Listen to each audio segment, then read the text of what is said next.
Boa noite, Emiliana. Estão me escutando direitinho? Quem está chegando? Boa noite, Lúcia.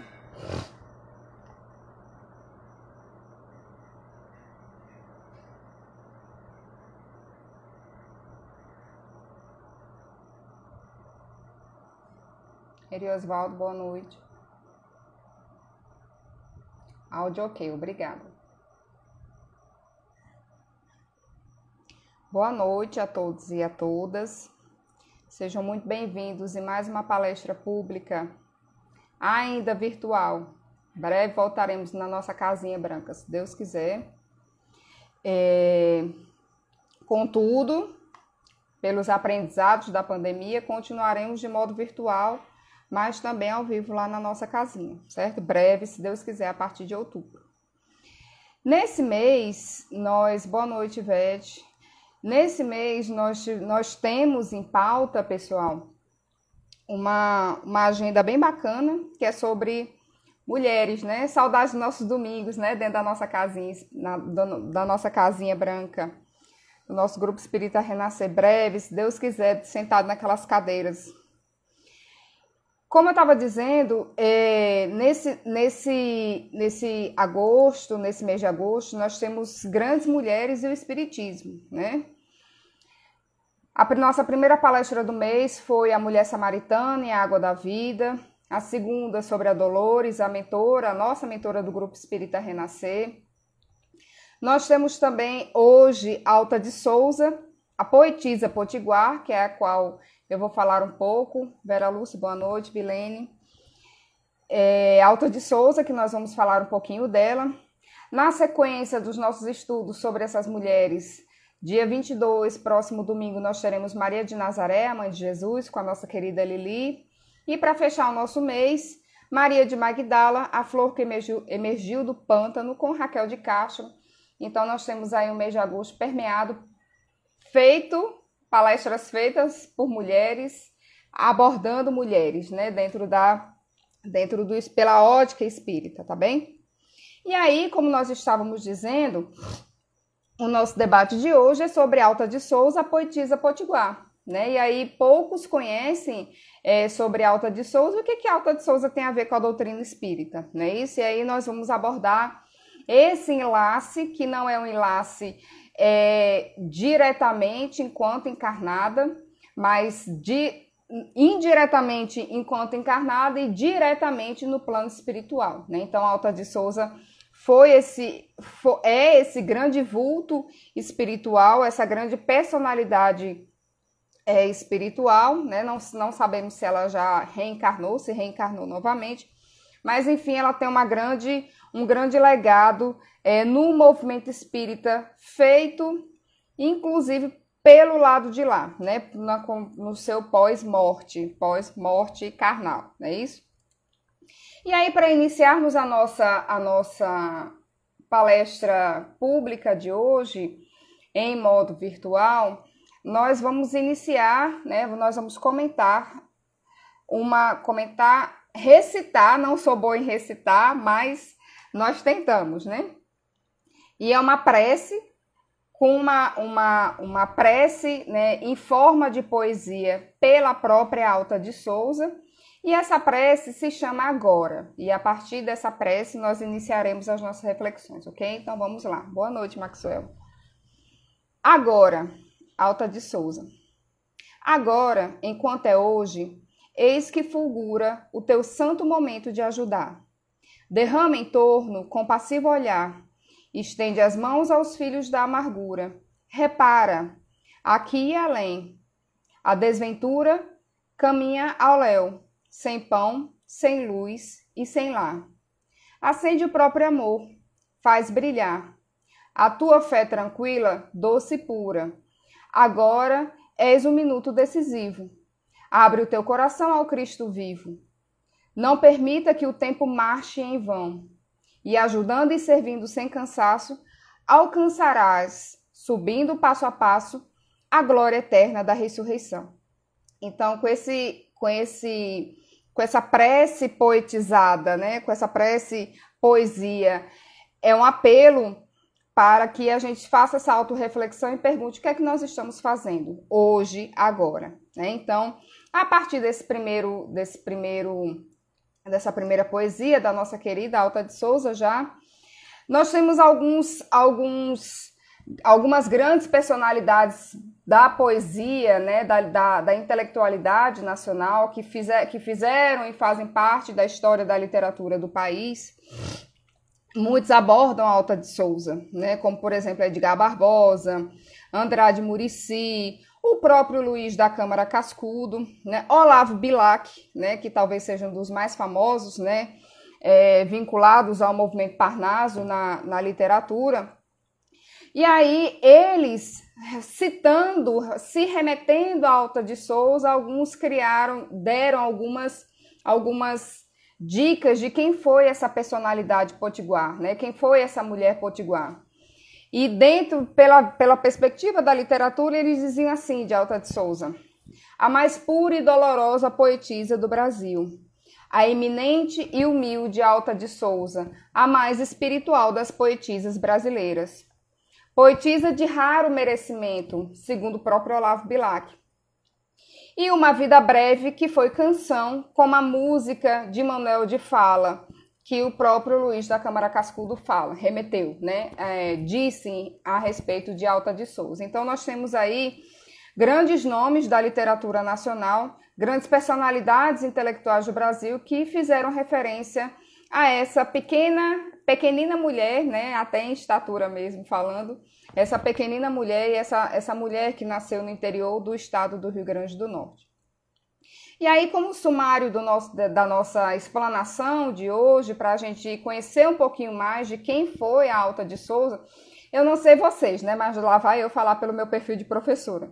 Eu gosto muito de história, né? Como professora de geografia, eu gosto muito de história, sempre falo isso. E fazer a pesquisa da Alta de Souza, para mim, foi um deleite, porque eu fui pesquisando a vida dela e, consequentemente, quando a gente pesquisa a vida de alguém que viveu em épocas passadas da nossa, no caso dela, final do século XIX para o início do século XX, querendo ou não, a gente vai se remetendo também às memórias daquela época, memórias no sentido, né, de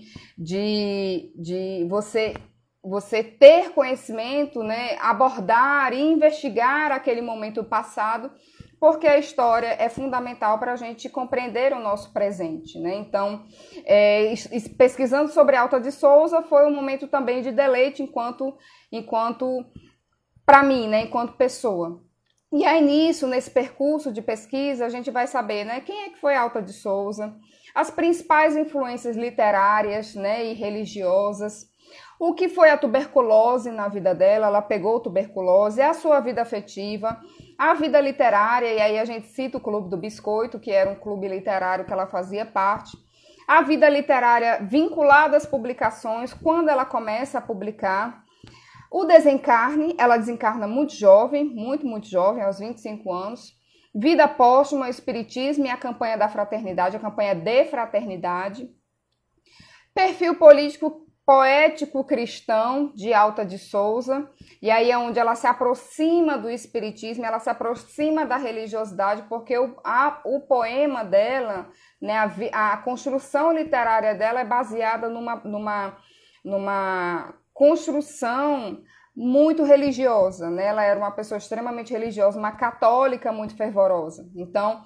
a vida intelectual e a vida enquanto poetisa é baseada principalmente a partir das suas próprias reflexões religiosas, tá bem?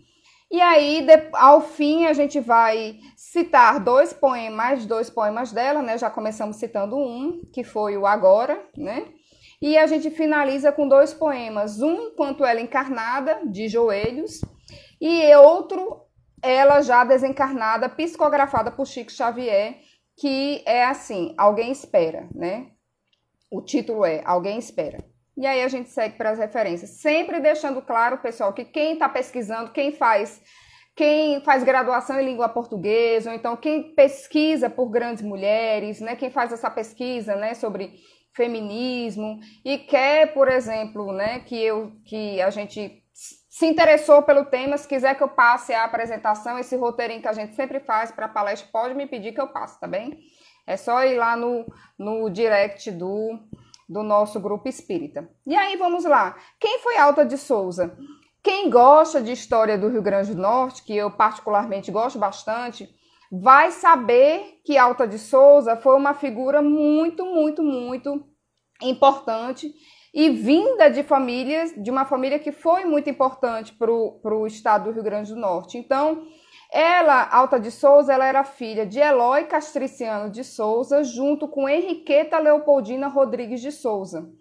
E dos seus irmãos mais ilustres, nós temos dois grandes irmãos, que foi o próprio Eloy de Souza, e que tem inclusive um município do estado do Rio Grande do Norte com o nome Eloy de Souza, e nós temos também Henrique Castriciano, que também foi um grande vulto, né? Uma grande personalidade, né? Um grande divisor de águas no que diz respeito à educação do estado, ao desenvolvimento educacional do estado do Rio Grande do Norte. Então, Alta de Souza não era nada mais, nada menos do que a irmã dessas duas grandes figuras políticas públicas do estado do Rio Grande do Norte. Muito foco a Henrique Castriciano, a qual ela teve uma relação muito forte, né, muito direta. Além de Henrique Castriciano e Eloy de Souza, Alta de Souza teve outro irmão chamado Irineu de Souza e outro irmão chamado João Câncio. E ela nasceu no dia 12 de setembro de 1876 no município de Macaíba, que fica ali na nossa zona litorânea, agreste litorânea, ali na transição da agreste para o litoral do nosso querido estado do Rio Grande do Norte, já a região metropolitana de Natal.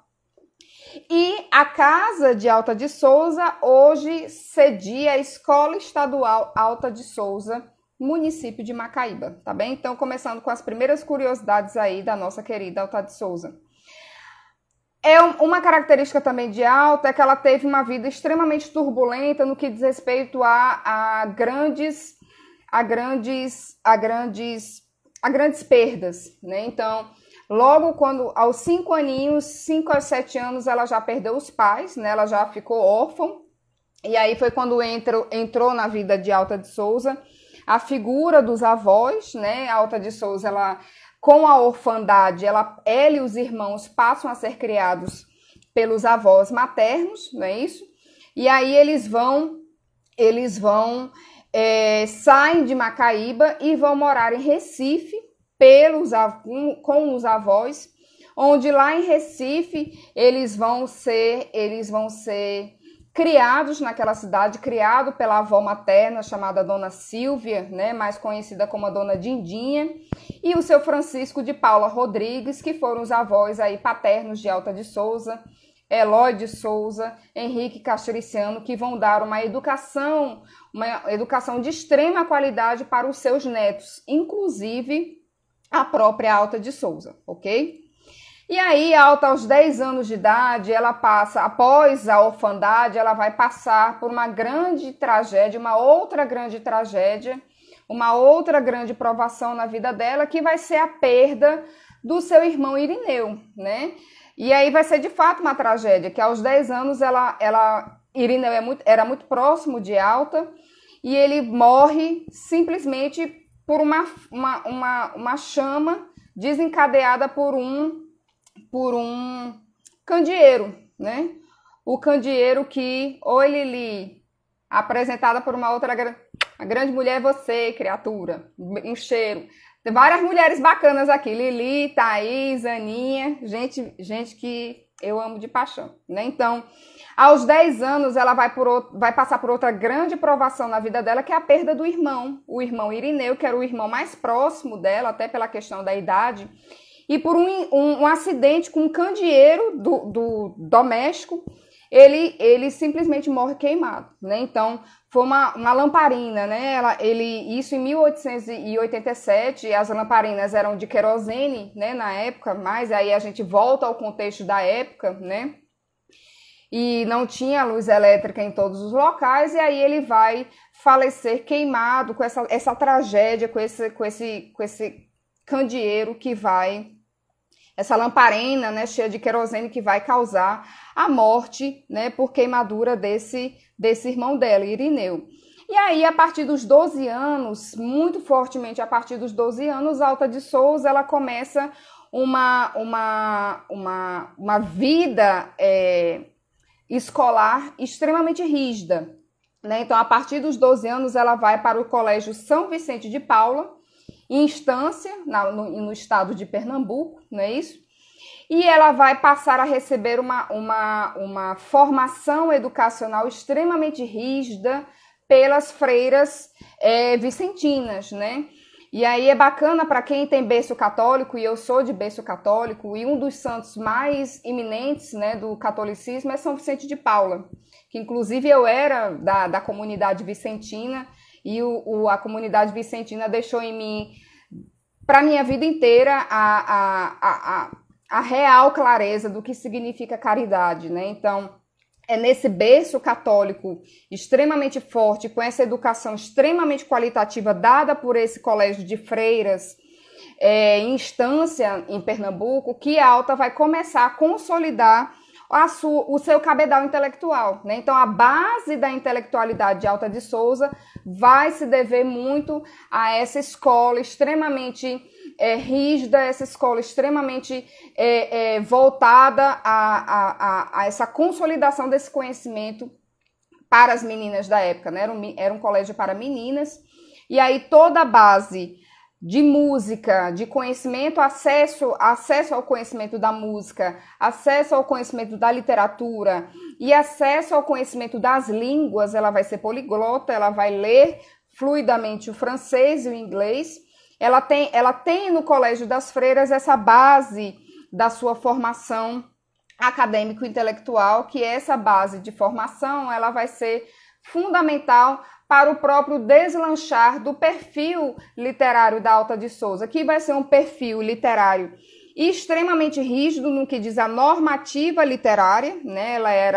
Ela era reconhecida a todos, porque eu não sei dizer, chamar a ajuda dos universitários aí que são formados na literatura, mas literariamente ela tinha uma formação dos versos extremamente rígido, né, extremamente concatenados, de acordo com aquilo que seguem as normas, né, da literatura.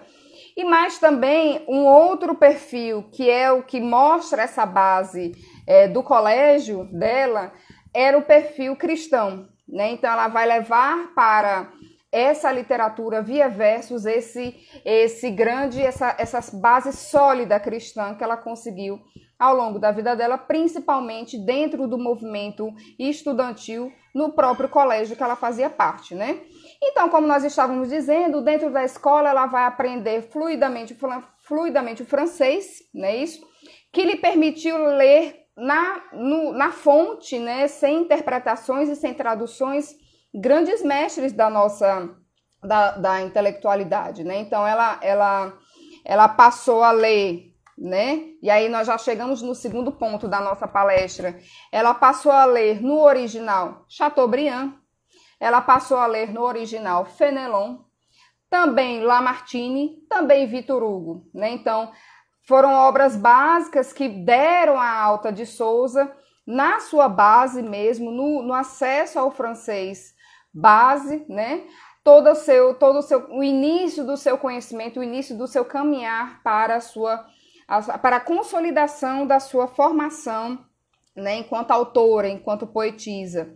E aí ela passa a fazer parte da União Pia das Filhas de Maria, que era uma associação de piedade, uma associação de caridade, perdão, que tinha como na sua base de construção as freiras vicentinas do colégio que Alta de Souza fazia parte, e integrava essa União das Filhas de Maria, integrava o movimento católico, onde só podia fazer parte desse movimento meninas jovens, mas que tivessem um perfil, primeiramente, de devoção, né, obviamente para a religião, mas que tivesse também um perfil intelectual, um perfil de conhecimento, que tivesse esse padrão intelectual para fazer parte desse grupo, dessas filhas de Maria, desse movimento das filhas de Maria, né? Então, a partir daí, ela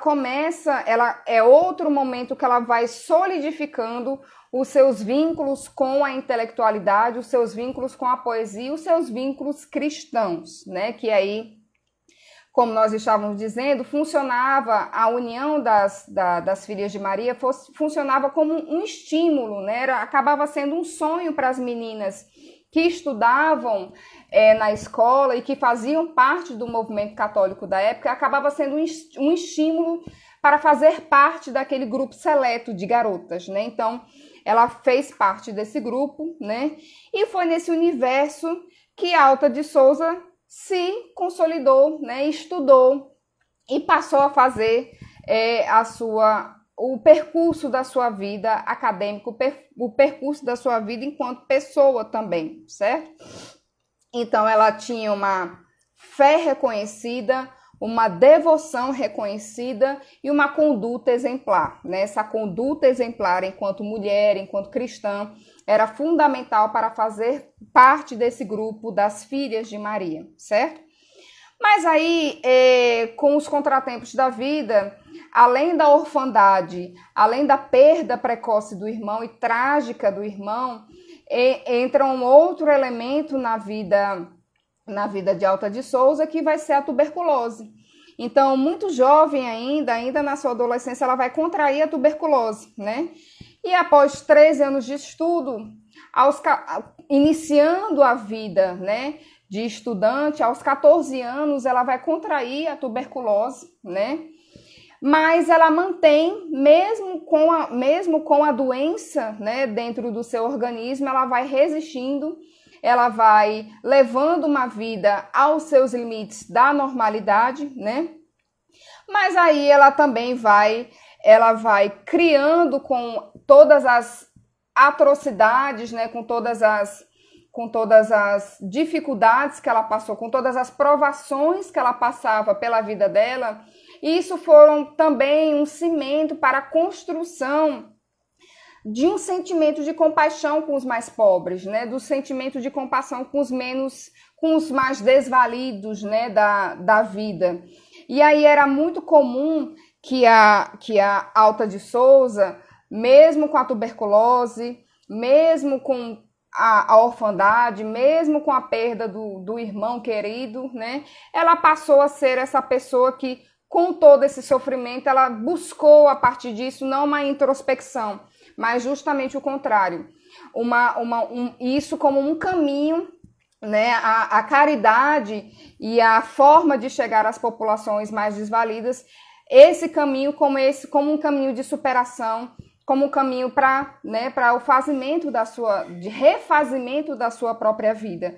Então era muito comum, ainda no estado de Pernambuco, né, ainda nós estamos na adolescência de Alta de Souza, era muito comum ela ser vista recitando poemas para crianças pobres, recitando poemas para velhos, pessoas idosos, né, antigos escravizados, aqueles senhorizinhos antigos escravos, né?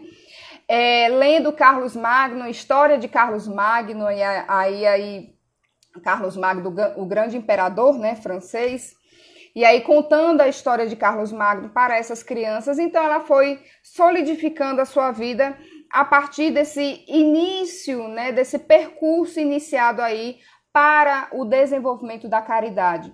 Lembrando, né, que esse além das chagas pessoais que ela levava, tinha obviamente também toda a solidificação dada pelas freiras vicentinas, né? Então, quem conhece o movimento de São Vicente de Paulo, respeitadíssimo na Igreja Católica, sabe da seriedade do movimento, né? E sabe da seriedade de quem são os vicentinos, né? Que eu sou muito adepta à causa, inclusive. Então, a grande riqueza de Alta de Souza, mais uma vez, se revela, né? Então, ela vai dar, apesar da moléstia, ela vai dar às crianças noções de religiosidade, noções do cristianismo, e nesse percurso também, a partir dos 16 anos, ela começa a escrever. ela não passa, ela deixa de ser apenas leitora e passa a escrever. E a escrever com extrema qualidade, né? E aí, a sua vida foi muito curta, né? Ela desencarnou aos 25 anos, como nós já dissemos, mas nesse pequeno percurso de vida, ela construiu vários e vários poemas que foram compilados em um livro chamado Horto, certo? Que foi publicado no ano de 1900, pouco antes da sua morte. E esse livro ele foi prefaciado por nada mais, nada menos do que Olavo Bilac, né? Lembremos também que os vicentinos são os primeiros a sistematizar a caridade. Perfeito, né? O grupo de São Vicente de Paulo, ele é um grupo, uma sociedade, na verdade, internacional, né? E boa parte, nem toda a Igreja Católica tem um centro de referência dos vicentinos, mas muitas igrejas têm, né? Então, caso você tenha interesse, eu acredito que a Igreja Católica daqui de Pau dos Ferros tem um grupo vicentino e várias outras igrejas da nossa região, né? Então, quando a gente entende, pessoal, que o desenvolvimento e o progresso moral está para além das religiões, né? Então, nós temos que fazer muitas ressalvas que, antes de tudo, nós estamos aqui defendendo o cristianismo primitivo, né? Que isso está para além de qualquer instituição religiosa, tá bem? Porque a palavra do Cristo é que move todas as nossas religiões, né? Pelo menos as religiões que nós estamos falando, né? O espiritismo, o catolicismo, né? E todas as vertentes cristãs que nós temos aí. A vida afetiva de Alta de Souza, ela se namorou-se com uma pessoa chamada João Leopoldino da Silva Loureiro, que na época era promotor da cidade de Macaíba e também foi promotor da cidade de Canguaretama, ambas ali no litoral, né, do nosso querido estado do Rio Grande do Norte.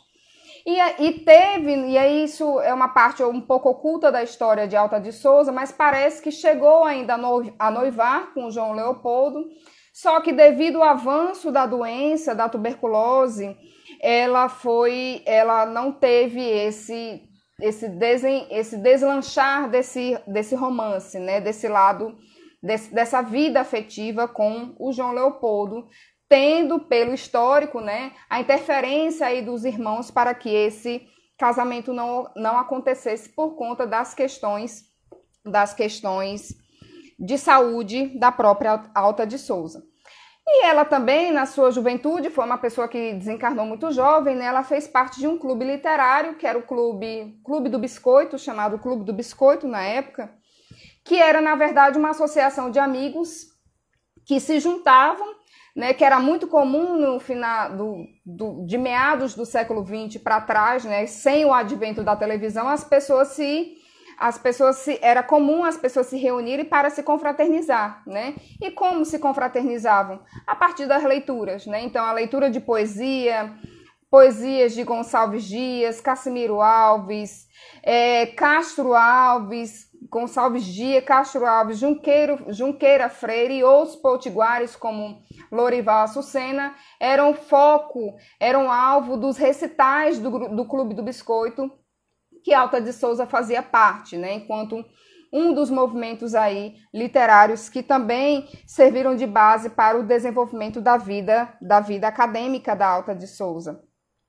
E em relação às publicações, como nós já dissemos, aos 16 anos, apesar da doença, ela continua a sua vida de poetisa, dá início à sua vida de poetisa escrevendo, não é verdade? E estreou publicamente a sua vida profissional enquanto escritora em 1894 na revista Oasis de Natal, certo? Mas não só na revista Oasis a Alta de Souza publicou.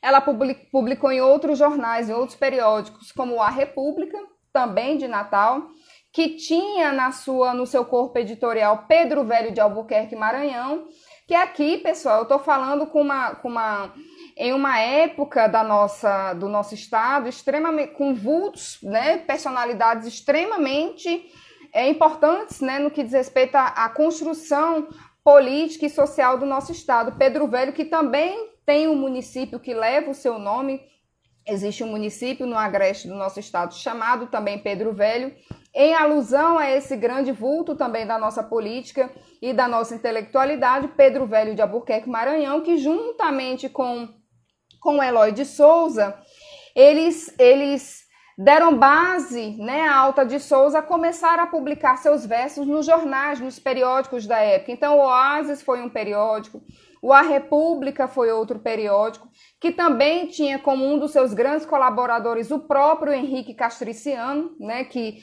contribuía.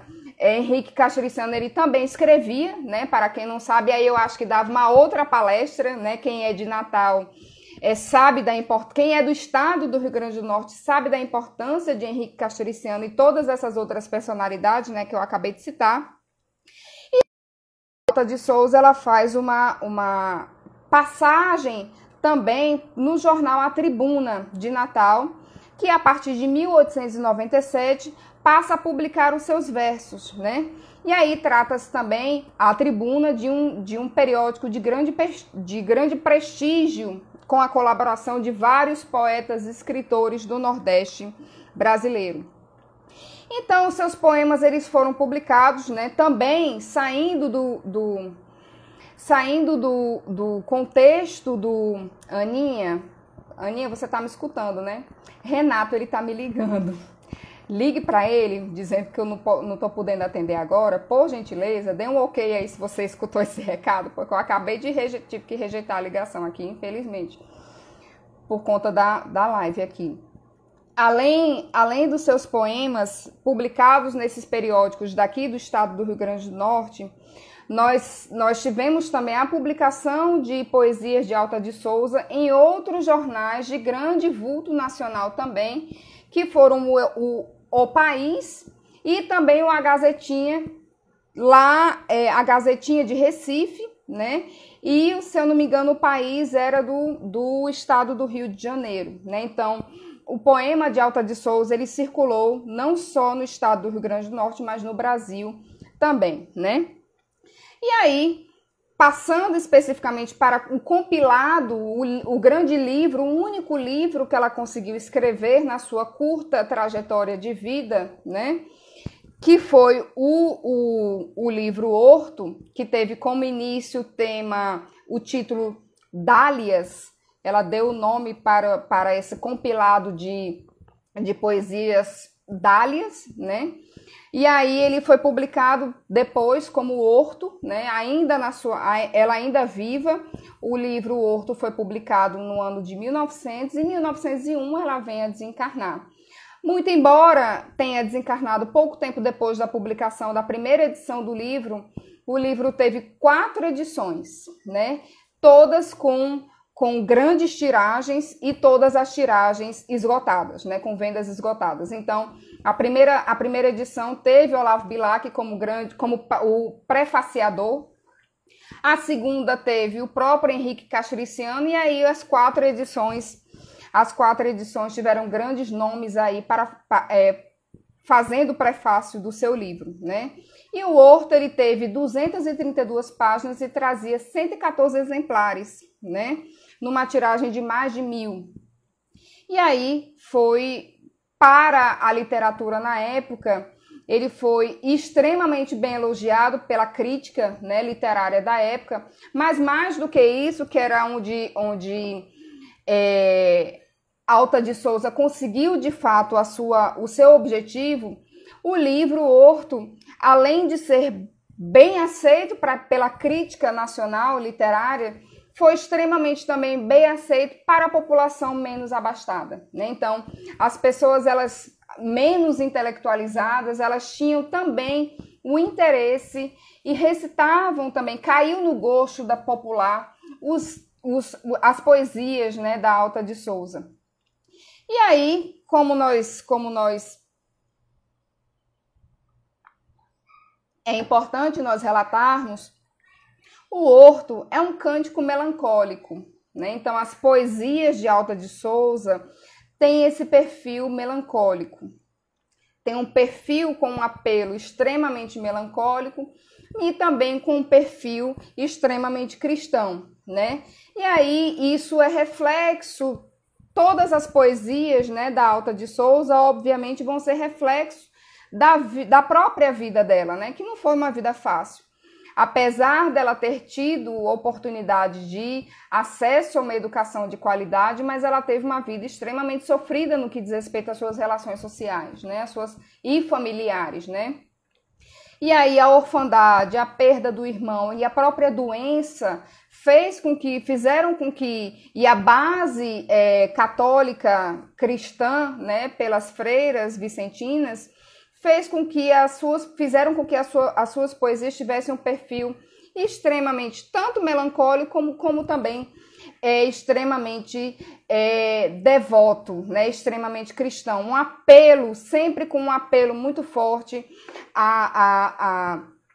para que as pessoas se voltassem à caridade, para que as pessoas se voltassem ao cristianismo, para que as pessoas se voltassem àquilo que há de mais valioso, né, na construção da vida das pessoas, que é se voltar para o outro, se voltar para o próximo, né? Então, desencarnou, como nós já dissemos, no ano de 1901, e ela foi sepultada no cemitério do Alecrim e depois transportada, né, colocada no jazigo da família na cidade, no município de Macaíba, certo?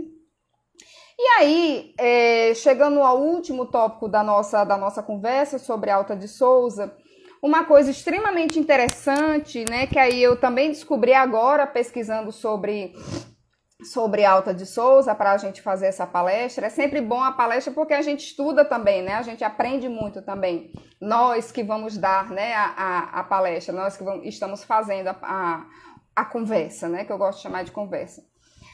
Alta de Souza, ela foi uma das responsáveis a criar dentro do espiritismo Gente, é porque estão me ligando. Quem da Seduc estiver me ligando, é só para dizer para Marta tá me ligando. Quem da Seduc estiver me assistindo, Marta tá me ligando lá da Seduc, deve ser alguma coisa urgente. Renato também já me ligou, só que eu não estou podendo responder agora. Dentro do movimento espírita, ela criou uma campanha, ela foi responsável, mesmo no plano espiritual, em consolidar uma campanha que foi chamada mais à frente como campanha de fraternidade, certo? Isso no ano de 1952, certo?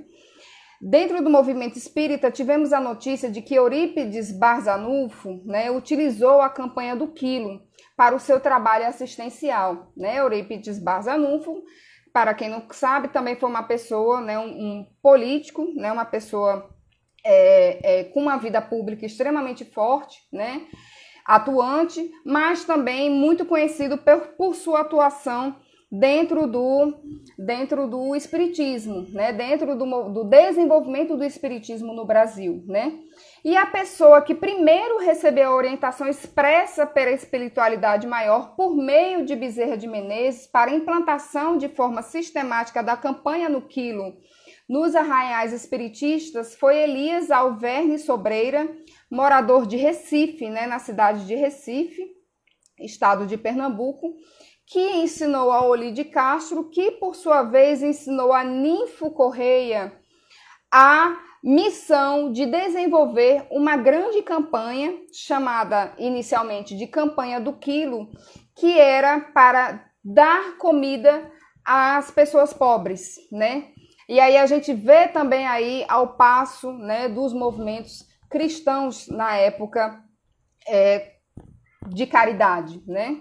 E aí Ninfo Correia, que foi essa pessoa que dentro da Federação Espírita do Estado de São Paulo, guiado, né, recebendo intuições da espiritualidade, passou a desenvolver o que foi chamado mais à frente, que iniciou com a campanha do quilo, passou a ser chamada mais à frente no ano de 1953, percebam o ano, 1953, passou a desenvolver o que se chamaria de Campanha de Fraternidade Alta de Souza. Por que Campanha de Fraternidade Alta de Souza? Porque no plano espiritual, Alta de Souza era a pessoa responsável pelo início do movimento da campanha de fraternidade, certo? O que é o movimento da campanha de fraternidade, que para os católicos é a campanha da fraternidade, né? Foi um movimento que se desenvolveu no plano espiritual, certo? Pelos grandes espíritos benfazejos, né, do globo, né, do planeta Terra, para um desenvolvimento sistemático de uma campanha que fosse levar, além da comida, fosse levar a palavra do Cristo nas casas das pessoas. Então, eles faziam, além do movimento caridoso de levar comida, eles levavam também a palavra do Cristo para a casa das pessoas, as pessoas que eram beneficiadas. Então, pessoal, o que Larissa está querendo dizer que a campanha de fraternidade surgiu dentro do ser espírita? Não é isso que eu estou querendo dizer. A campanha da fraternidade da Igreja Católica surgiu no ano de 1964, né?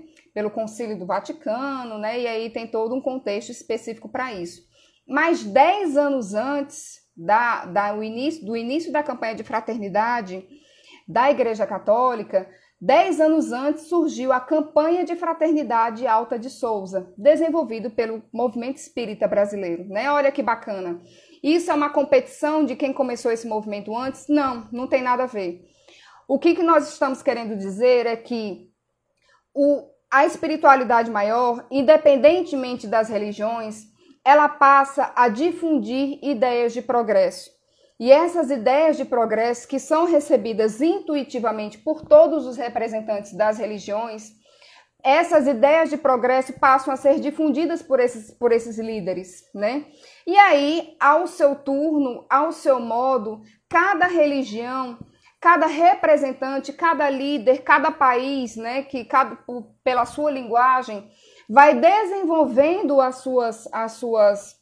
vai desenvolvendo a sociedade ao seu modo, né? Então, o Espiritismo desenvolveu a campanha de fraternidade naquele período desse modo. Os católicos desenvolveram a sua campanha de fraternidade, de caridade, ao seu modo, como cada religião foi desenvolvendo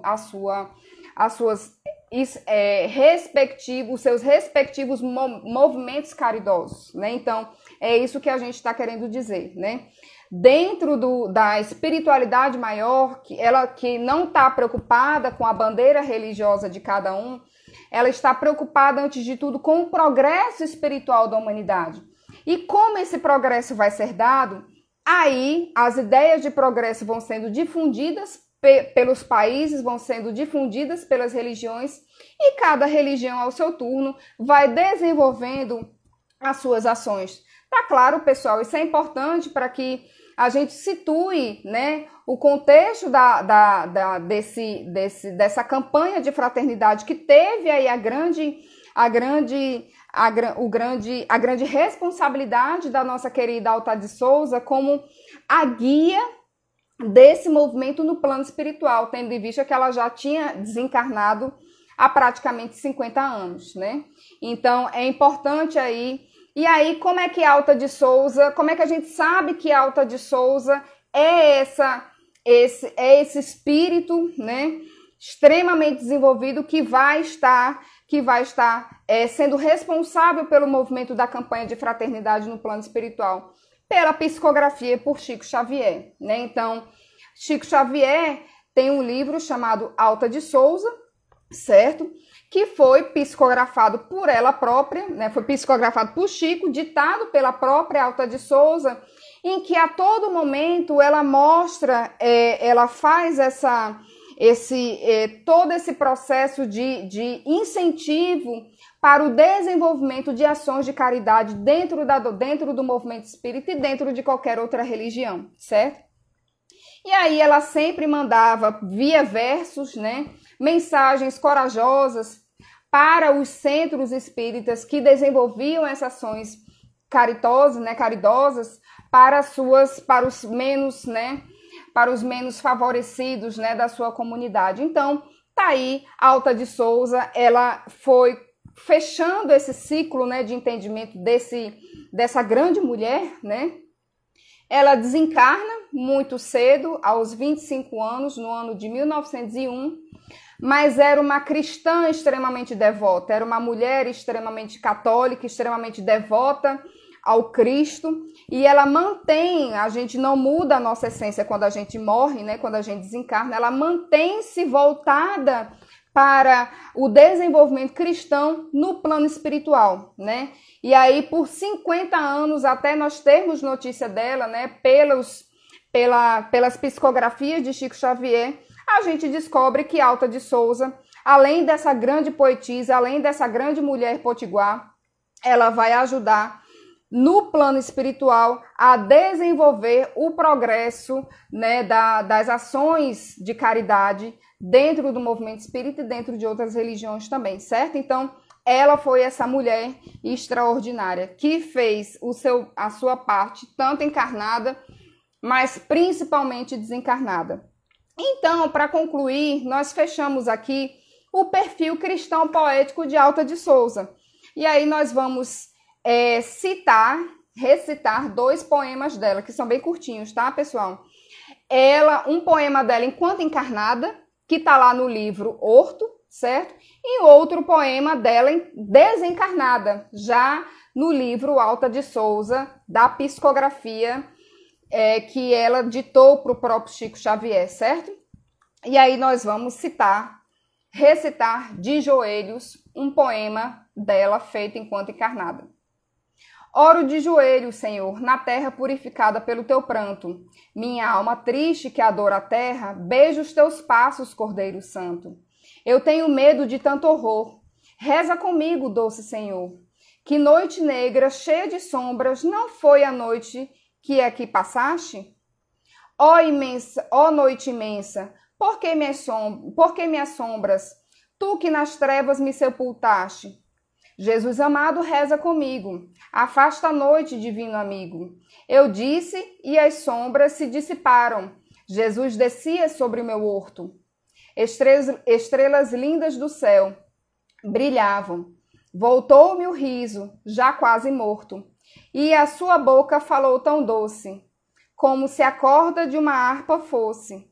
Filha adorada, que o teu gemido ergueste na asa de uma oração. Na treva escura, sempre envolvido, por que soluça teu coração? Levanta os olhos para o meu rosto, que à vista dele foge o desgosto. Não tenhas medo do sofrimento, ele é a escada do paraíso. Contempla os astros do firmamento, doces reflexos do meu sorriso. Né? Então, é como se Deus estivesse conversando com ela. Né? Então, esse é o verso de joelhos, né, que ela fez ainda encarnada. E outro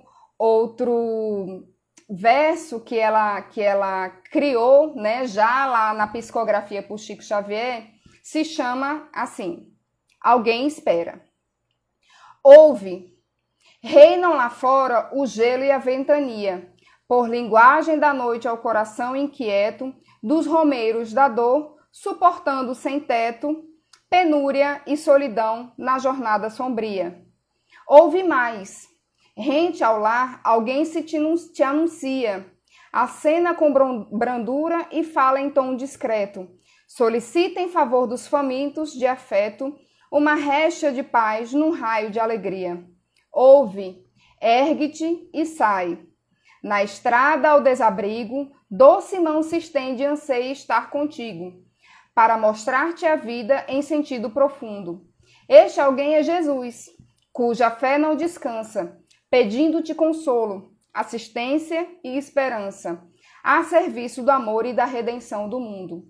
E aí, com esse verso belíssimo chamado Alguém te espera, que esse alguém é Jesus, né? Nós fechamos isso já é uma prece, né? Nós fechamos as nossas reflexões hoje de Alta de Souza. Mais uma vez eu já digo que está disponível para quem quiser, eu compartilho as apresentações, certo? Conhecimento é para ser difundido, não é para ser restrito.